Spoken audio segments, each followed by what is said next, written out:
Vamos a iniciar entonces la quinta sesión de ponencias del segundo día del Congreso Internacional de Cultura en Acción Climática. Vamos a presentar a la primera de las disertantes. Lisa Bourbeau tiene un doctorado en bioarqueología y una maestría en patrimonio cultural y museología. Es miembro del departamento Ephorate of Antiques of China, Ministerio de Cultura Helénico. Bienvenida. Gracias. Buenas tardes a todos. Comparto.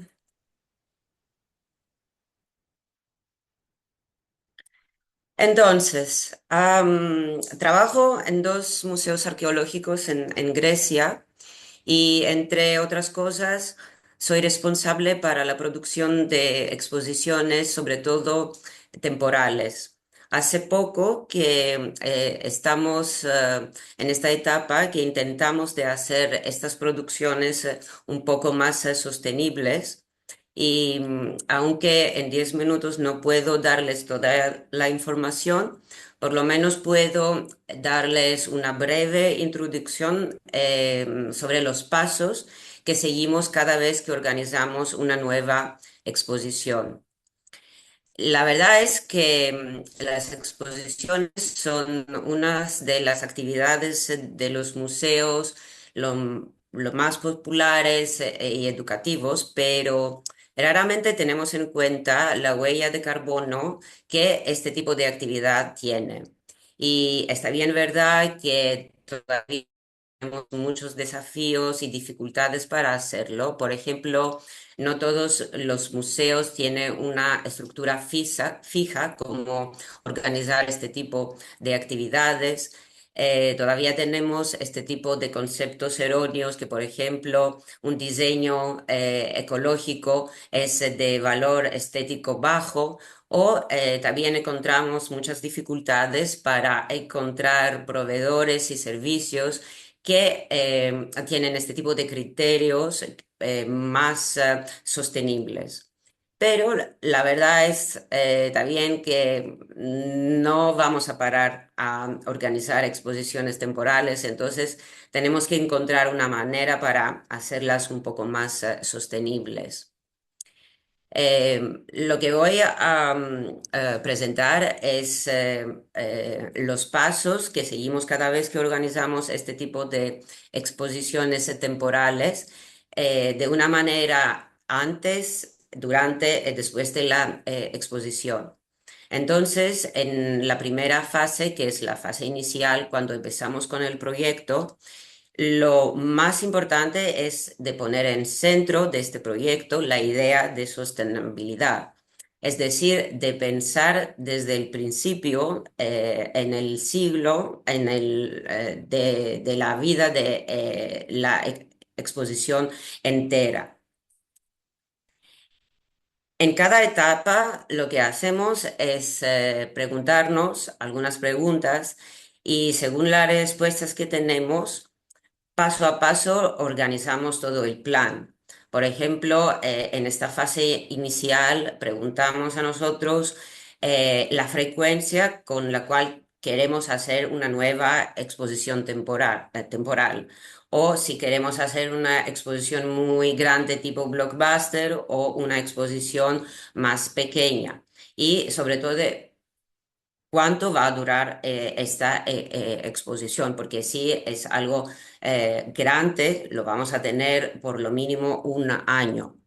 En esta etapa inicial, lo que hemos pensado que es fundamental para que seguimos adelante es cada vez tener una persona que supervisa el proyecto desde el principio hasta el final. Segundo, lo que hemos encontrado que es muy útil hacer es tener una lista de todos los materiales que hemos ya usado en exposiciones anteriores y qué tipo de material ya que tenemos podemos reutilizar de nuevo. Y el otro que es muy fundamental en esta etapa inicial es de decidir la manera que vamos a seleccionar los artefactos que vamos a incluir en nuestra exposición. Por ejemplo, no sé si sabéis esta guía práctica que el Museo de Diseño en Londres ha publicado recientemente. En esta guía hay un diagrama que se llama el Object Decision Tree, que en realidad es muy útil para seleccionar los objetos que queremos exponer en la exposición. Lo que hace este tipo de diagrama es de ayudarnos a seleccionar los objetos, empezando por nuestras colecciones o por las colecciones que existen en otros museos en nuestra región, en nivel nacional y, por último, en el nivel internacional, porque obtener un artefacto que viene del otro lado del mundo afecta significativamente la huella de carbono de nuestra exposición. Cuando estamos en la etapa del diseño, lo único que tenemos que hacer es adoptar este mantra que solemos decirle 5R, que es rechazar, reducir, reutilizar y reciclar. Entonces, toda nuestra selección es alrededor este mantra y sobre todo es esta idea que nos guíe para los materiales que vamos a seleccionar para utilizar en nuestra exposición. En este momento es que también hacemos esta lista de productos rojos, como los llamamos, es decir, productos que no podemos utilizar o productos verdes que podemos utilizar. Eh, lo que hacemos es que ponemos una línea de todos estos productos que, por ejemplo, sabemos que van a dañar el medio ambiente. Utilizamos en todas las exposiciones como normal PVC para los carteles de la exposición por todos los textos que vamos a incluir en nuestra exposición, que es lo peor que podemos utilizar. O tenemos que tener en cuenta que todos los productos tienen que ser certificados o por lo menos tener una etiqueta de tipo eco-label, que es la más distribuida aquí en Europa. También cuando organizamos el diseño de la exposición, estamos pensando sobre la transportación de artefactos, productos y de la gente en general. Y con gente decimos el público, pero también los profesionales que tienen que viajar y acompañar los objetos. Eh, Hoy en día hay algunos museos que utilizan mucho lo que llamamos el virtual courier, que no necesita la presencia actual de los profesionales para mandar la exposición. También es muy importante de pensar cómo vamos a comunicar nuestra exposición.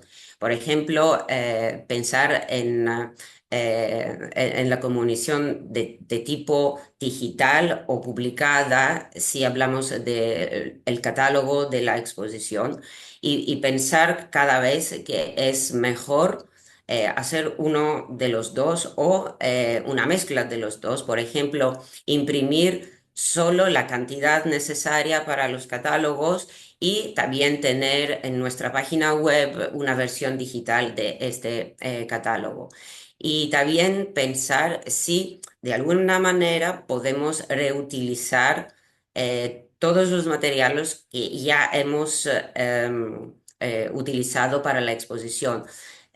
Un muy buen ejemplo es lo que hace, por ejemplo, el Museo El Etno en Valencia, que después de la exposición reutilizan todos los banners que han utilizado para comunicar la nueva exposición y lo hace con transformar estos banners de bolsas que luego venden en sus tiendas.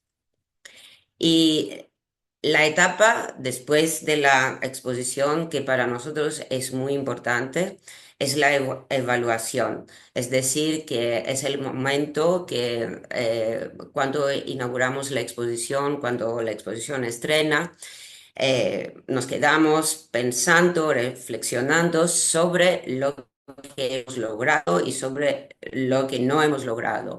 Los objetivos que ya están hechos, ya están desde el principio lo que hemos pensado y lo hemos hecho, y los objetivos que hemos pensado, pero al final no pudimos hacer.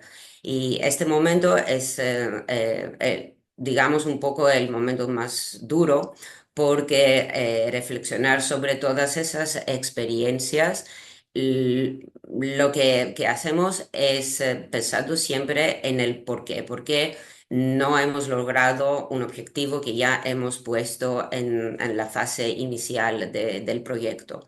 Pero cada vez estamos coleccionando todos los datos y es también muy importante de intercambiar toda esta información entre nosotros o también con otros profesionales en los museos locales o también a nivel nacional.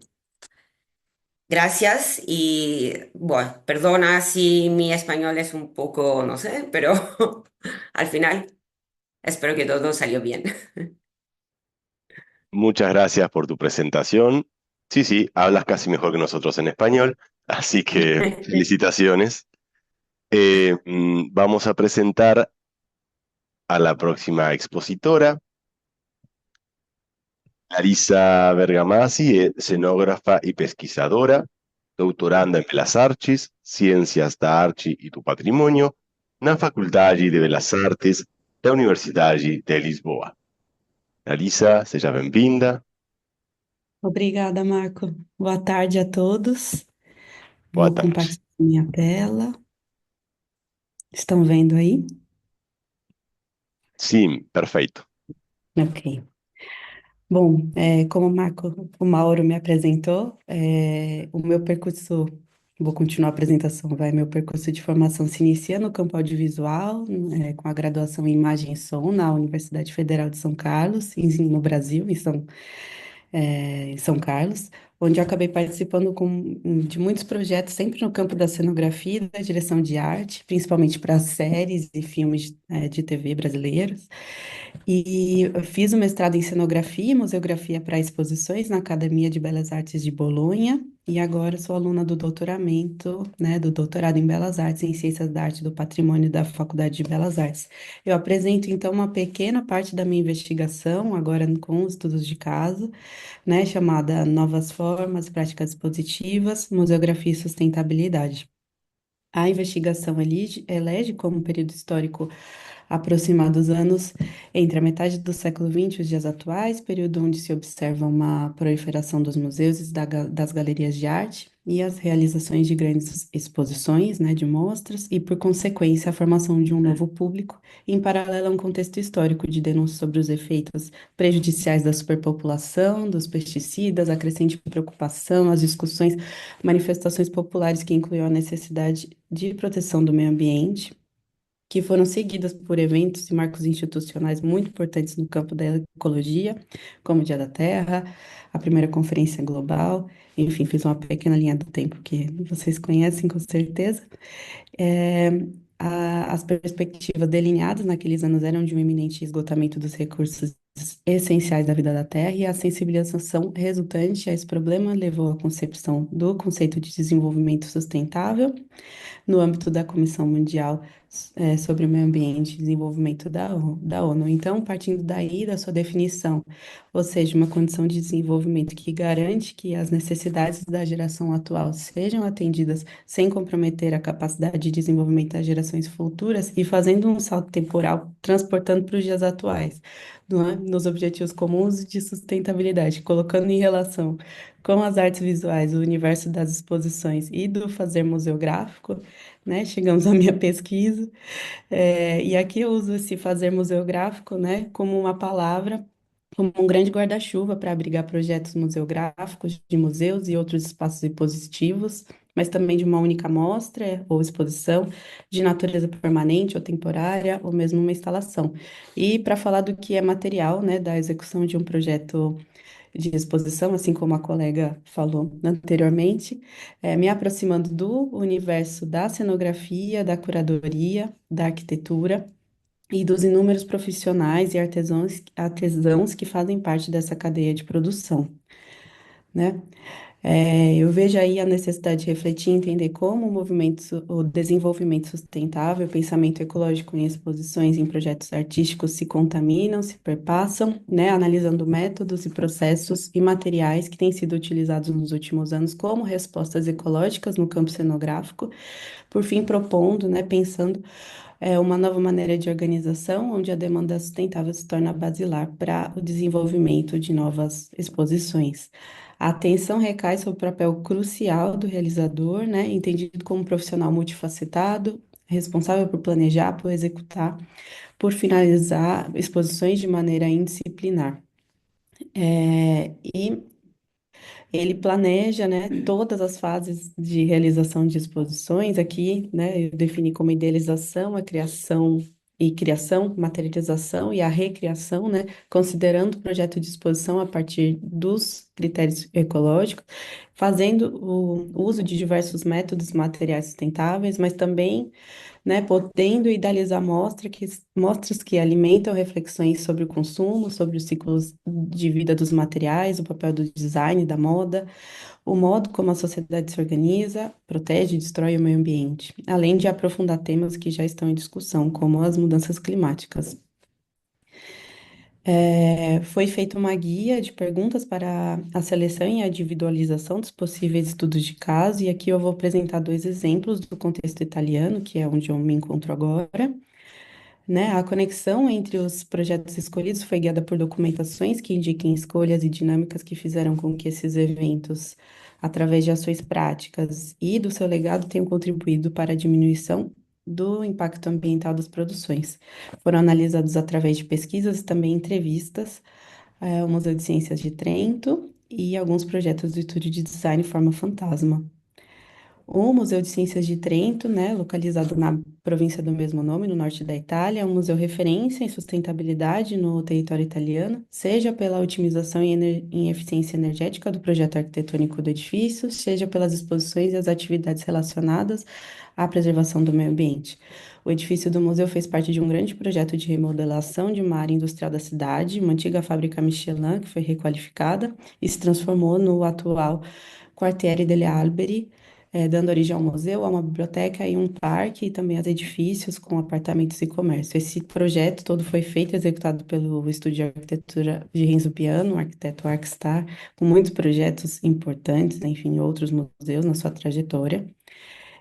O edifício teve a sua construção concluída em 2013 e recebeu todo o patrimônio científico do antigo Museu de Ciências Naturais da cidade, que era localizado no centro, e teve o seu projeto museográfico desenvolvido por uma equipe composta de técnicos responsáveis por cada repartição científica, junto aos arquitetos responsáveis pela construção. Eles propuseram uma linha museográfica onde cada andar do museu apresentava a vida e os seres vivos em todas as espécies, a paisagem e uma parte da história em relação à altitude dos ambientes representados, de uma maneira bem orgânica e sem muitas barreiras e divisões entre os conteúdos e o público.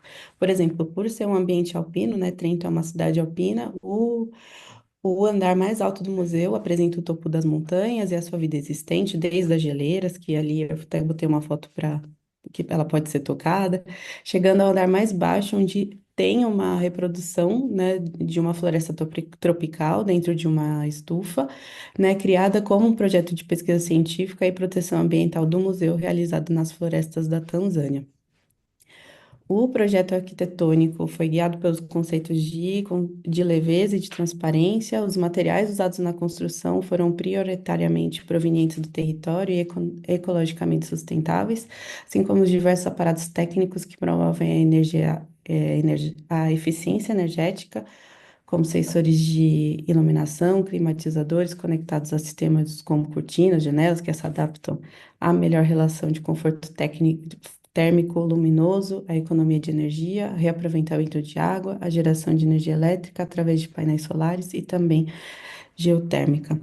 Além dos recursos tecnológicos conectados à construção, o museu propõe uma série de atividades interativas e uma parte do seu percurso expositivo permanente é dedicada à Agenda 2030, né, o uso dos recursos naturais do planeta Terra, o ciclo de vida dos materiais e a crise climática e o modo de consumo e comportamento.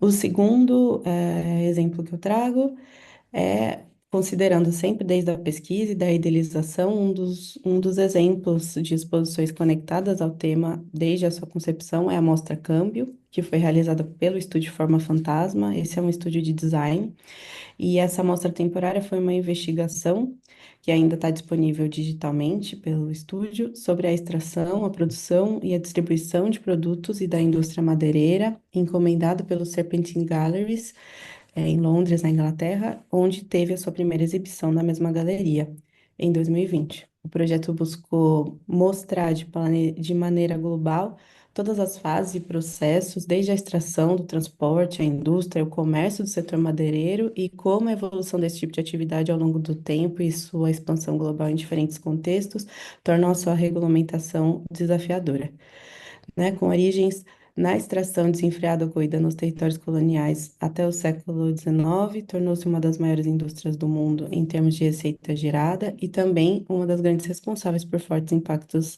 e transformações na biosfera do planeta.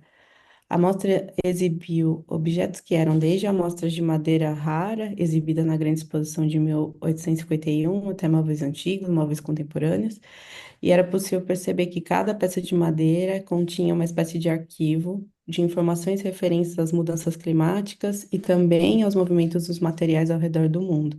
Fazendo o uso da multidisciplinaridade, a mostra ressalta o papel crucial do design em nosso ambiente e a responsabilidade do designer, né, da figura do designer em enxergar além dos atuais modos de produção e também de ser uma ferramenta para traduzir, para colaborar com a crescente consciência ambiental e estimular projetos ecointeligentes. Um outro tipo de projeto do estúdio, dessa vez projetado por uma marca, apresentado na Semana do Design de 2023 em Milão, foi um projeto cenográfico de exposição usando como material principal o descarte da lã.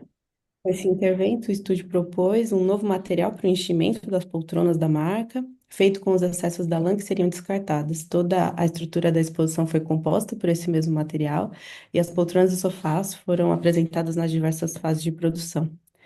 Além do suporte audiovisual, foi exibido um documentário onde era possível entender todas as fases, os percursos de processamento, refletindo sobre um modo de minimizar esses impactos negativos da produção, né? Eu concluo falando que ambas as iniciativas têm em comum o alto investimento econômico, mas também indicam caminhos promissores para uma museografia comprometida com a sustentabilidade. É isso, agradeço e Muito obrigado pela sua apresentação, Larissa. Já depois vamos ter um espaço para fazer algumas perguntas. Obrigado. tá certo. Obrigada. Vamos apresentar agora ao próximo palestrante. Martí Safaneta é bacharel em Conservação e Restauração pela UFMG e especialista em divulgação e popularização da ciência pela Fiocruz. Bem-vindo.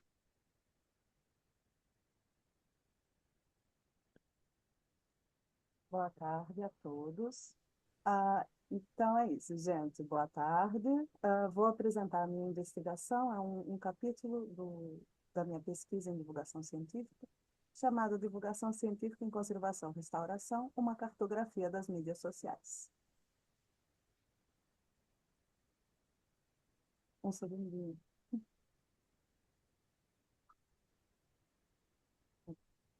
Aí.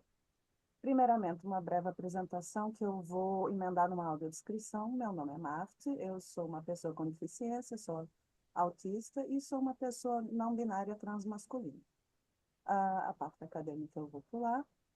A audiodescrição. Eu sou uma pessoa branca, de cabelo preto curto, uso uma armação de óculos grossa e escura e tenho um piercing triangular no nariz prato.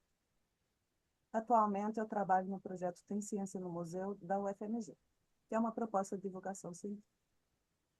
Essa pesquisa partiu das ideias de Reis, esse sujeito do livro ao lado direito, organizado por Massarani e Dias, e ele tem uma busca apaixonada sobre como divulgar o conhecimento científico, como romper a torre de marfim do academicismo e na constante inovação dos métodos de fazer essa comunicação, tal como minha formação prévia em conservação e restauração. Por que fazer DC? Além das próprias justificativas da área, eu acredito que o conservador-restaurador tem uma perspectiva privilegiada e pode se tornar um excelente interlocutor de suas multidisciplinaridades na sociedade. Tanto demonstrar o aspecto fascinante das ciências duras, nas análises químicas, o estudo de pigmentos, tanto nas discussões críticas sobre patrimônio cultural e sociedade, nas ciências consideradas novas. A pergunta é: como as plataformas digitais podem ser utilizadas para engajar o público e democratizar o acesso ao conhecimento sobre essa área? E o que é a divulgação científica? Não é só a gente fazer posts, falar sobre a nossa área. Ela tem o objetivo de comunicar e disseminar conhecimentos científicos para o público geral. O objetivo é tornar a ciência acessível e compreensível. Ela envolve traduzir informações complexas, técnicas e formatos de fácil entendimento, tudo focado em pessoas não especializadas. A importância é a promoção do entendimento público sobre a ciência, afinal, as pessoas não engajam com o que elas não conhecem. A ajuda a combater a desinformação, incentiva o pensamento crítico e o interesse pela pesquisa científica, tal como os métodos da ciência, né? O método científico, como ele funciona. Principais questões específicas desse trabalho. Como nós comunicamos na internet está integrado à cultura digital?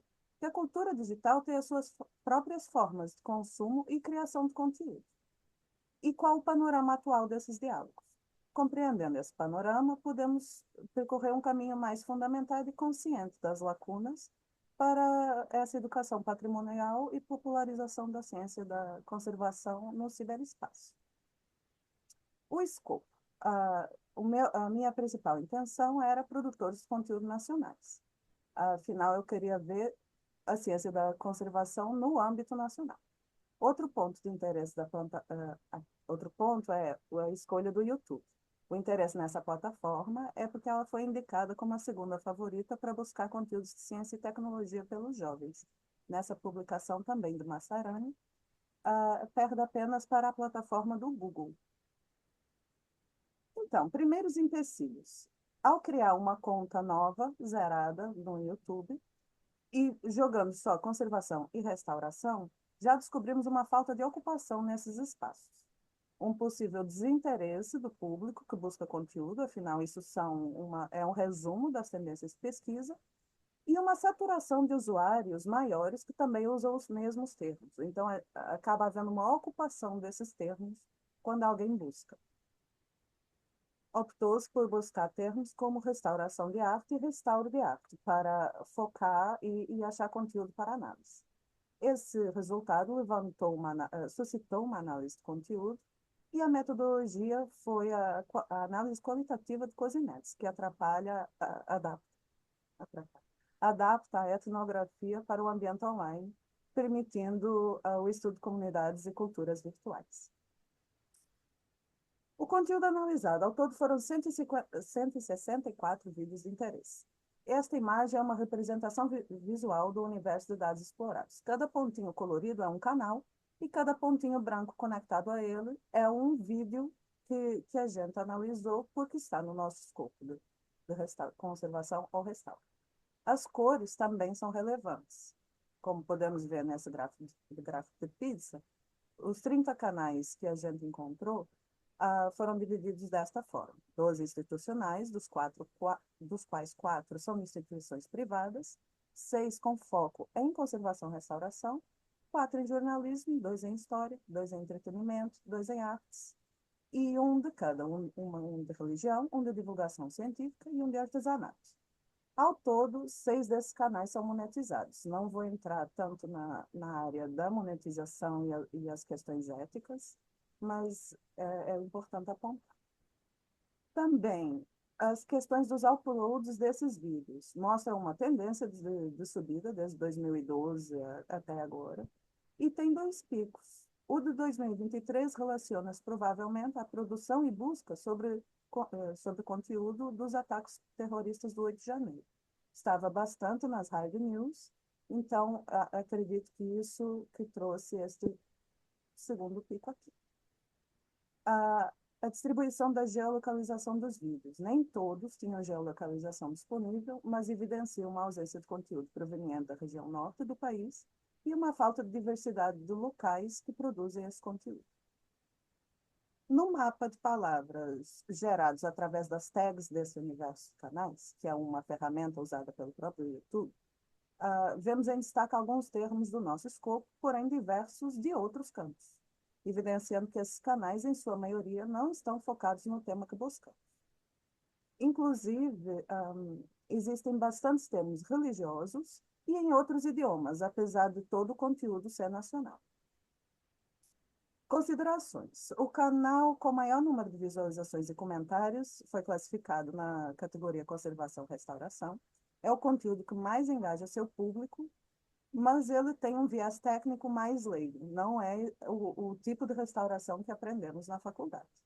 Esse canal se dedica inteiramente à produção de vídeos no nosso escopo de interesse e apresenta reparos, repinturas de objetos de adoração, sem diálogos, mostrando apenas os processos e acompanhados de música de fundo. O canal que recebeu mais curtidas se concentra em artes e utiliza o humor para engajar o público, abordando os chamados fails da restauração, o que, de certa forma, ressalta a importância da profissão. Por fim, é comum a ideia que conservamos, restauramos e preservamos para que as futuras gerações tenham acesso ao seu passado.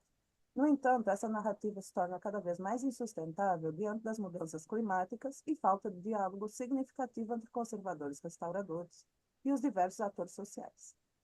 Existe uma falta de acessibilidade e inclusão, e nossas ações não são neutras, como qualquer ciência. Nós escolhemos alocar tempo, espaço e recursos a algumas manifestações culturais e não outras. Então, o acesso a essas decisões é bastante importante. A invisibilidade da profissão, no geral, na pesquisa do YouTube, pode refletir a percepção pública sobre esses profissionais. Precisamos, portanto, investigar se a ausência da presença online de profissionais interessados contribui para essa falta de percepção pública ou se é a falta de conteúdo atraente que impede uma boa imagem pública. Essa é uma conclusão tirada da escassez de representantes que comunicam esses temas. Os conteúdos analisados nem sempre tinham como objetivo a divulgação científica ou a transmissão de informações precisas ou informações científicas mesmo sobre a ciência da conservação, criando um espaço propício para a desinformação. Se não ocuparmos esse espaço com vozes que praticam o rigor científico, ele será inevitavelmente ocupado de outras formas. E alguns vídeos, embora apresentassem grande potencial visual, não davam atenção às melhores práticas para serem encontrados. Isso pode indicar uma percepção equivocada que um simples registro é suficiente para a comunicação, ou uma falta de literacia digital que impede a compreensão de como os algoritmos funcionam e como isso afeta a visibilidade do conteúdo.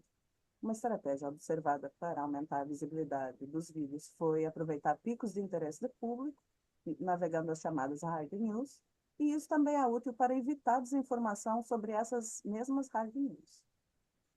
Outro desafio foi a saturação dos termos. Temas de outras ciências, religião e política competem pelas mesmas palavras, reduzindo a visibilidade e a atenção a esses conteúdos. E essa associação a outras áreas pode afetar e influenciar a percepção dos atores sociais sobre a nossa ciência. E observamos que os canais com maior engajamento focavam no cuidado por algo adorado, em vez na adoração do cuidado em si. Os vídeos que melhor performaram nas redes foi, por exemplo, de restauração de livros, e era um canal para livreiros. Então, dialogar com pequenos grupos de nicho pode ser um caminho viável, e é crucial abordar questões de acessibilidade. Devemos nos preocupar com a qualidade das legendas e com a adaptação para Libras, especialmente na ainda ausência de conteúdos produzidos por pessoas com deficiência ou outras identidades minoritárias. É necessário incluir e cultivar o interesse desses públicos para uma atividade profissional democrática. Além disso, apenas um dos vídeos era direcionado a crianças, então temos que expandir nossos públicos-alvo, fazer conteúdos com públicos-alvo mais diversos. Está com seus problemas das legendas automáticas em relação a jargões da área, e sem nos preocuparmos com a acessibilidade, a gente vai criar barreiras de acesso aos mais diversos atores sociais. Por fim, recomendamos a diversificação dos formatos da produção de peças de divulgação científica sobre o processo de conservação e restauração, como alternativa a relatórios que dialogam exclusivamente com pares técnicos. Também incentivamos práticas de ciência aberta, como disponibilização de dados, compartilhamento de anotações e a promoção de práticas acadêmicas em dados duráveis. Acreditamos que essas iniciativas, além de benéficas a longo prazo, conferem mais significado às atividades acadêmicas. Como esforço individual para essa prática, os dados coletados e análises feitas para essa pesquisa podem ser acessados em cartografias.com.rest, tudo feito com open source. E, por fim, ressaltamos a importância de uma abordagem interdisciplinar na comunicação da ciência da conservação e temas correlatos, promovendo uma atuação mais ampla e integrada de conservadores, restauradores, museólogos, comunicadores de ciência, artistas e os próprios atores sociais. Afinal, quanto mais perspectivas contribuírem, mais clara se tornará a imagem 3D. Afinal, se nós, a comunidade da conservação, não estamos entusiasmados e apaixonados pela ciência da conservação, como podemos esperar essa resposta de qualquer outra pessoa? Obrigada.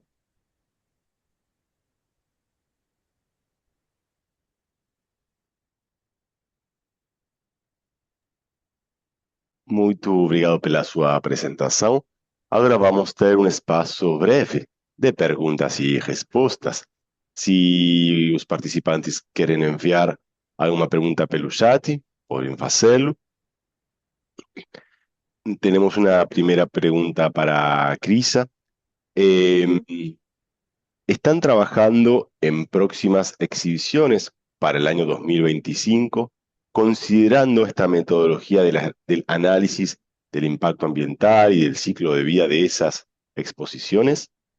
Sí, estamos ahora preparando una exposición temporal que, bueno, podemos decir que no es una exposición temporal, es algo como un pop-up, una exposición entre la exposición permanente, pero intentamos de utilizar todas esas ideas que estamos elaborando paso a paso y, por ejemplo, lo primero que estábamos de acuerdo es que vamos a tener la exposición por casi un año. Eh, 10 meses, para decirlo correctamente. Y también hemos pensado mucho cómo podemos reutilizar todo que ya tenemos de nuestras exposiciones anteriores. No es muy fácil hacerlo porque tenemos que adaptar y a veces adaptar cuesta más que comprar algo nuevo, pero todo el material nuevo que vamos a comprar tendrá que estar bajo criterios que son buenos para el medio ambiente. Entonces, lo pensamos cada vez más. No podemos lograr todo de una vez, entonces es algo en proceso, pero espero que cada vez que vamos a tener una exposición nueva, cada vez vamos a intentar de incluir estos pasos de una manera más eficaz. Perfecto, muchas gracias. Luego, una consulta para Larissa, se tendo em conta a grande variedade de exposições que existem no mundo, como foi o processo para selecionar os casos de estudo que foram apresentados na sua palestra? Quais foram os critérios que você utilizou para fazer essa seleção de casos de estudo? Certo. O primeiro critério era a divulgação dos dados, né? Vocês estão me ouvindo, né? Então, Sim, perfeito. era a divulgação dos dados, porque foi assim que eu cheguei a essas exposições, aos museus. E então, ambos os casos italianos, eles têm uma ampla divulgação. E também selecionei em base, eles me ofereceram tanto a parte de pesquisa quanto de entrevista, para entender como eles tinham feito esses processos. Então, acabei trazendo, porque eram também os que eu tinha mais informações, mas sempre, primeiro, a divulgação dos casos, segundo, a materialidade, vamos dizer assim, os materiais escolhidos, assim como a colega estava falando sobre a questão dos materiais, né, os processos e as metodologias, onde a demanda sustentável estava sempre em primeiro lugar, né, assim, falando do Museu de Trento, ele já parte de um projeto que vamos dizer assim, seria o mundo ideal, né, É, pensando em um museu sustentável, e é um parâmetro, né, no território italiano, vamos dizer assim. E o estúdio Forma Fantasma, eles têm muito acesso, assim, é um estúdio de excelência e fazem projetos com muitas, tanto museus quanto marcas. Então, se parte já de um lugar de muita divulgação, mas que também de muito apoio a esse tipo de atividade. Então, mas assim, principalmente pelas respostas serem sim, né, com relação à divulgação, aos materiais e aos locais, metodologias, e também por ter tido acesso a entrevistas e etc. Perfeito, Larissa, muito obrigado. Temos mais uma pergunta para Marci. Entendemos que o seu estudo foi feito sobre as mídias sociais no Brasil. Você avaliou a possibilidade de analisar também outros países da região? Tenho interesse, mas precisei fechar o escopo para essa pesquisa específica. Mas gostaria de continuar analisando, porque tem alguns museus internacionais que fazem excelentes comunicações, especialmente museus de ciência, e gostaria bastante de expandir o escopo, talvez primeiro para a América Latina e depois talvez olhar museus europeus ou dos Estados Unidos. Nessa questão da divulgação científica, é um esforço bem interdisciplinar mesmo, onde você tenta divulgar patrimônio e ciência e método, né? Então, foi necessário ver se existia, primeiro aqui, essa comunicação, para depois olhar para fora.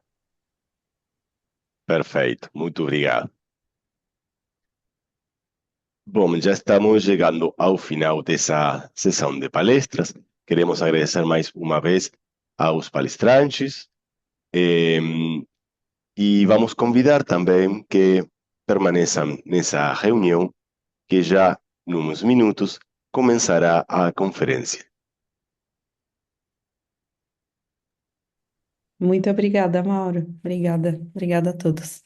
Gracias. Também.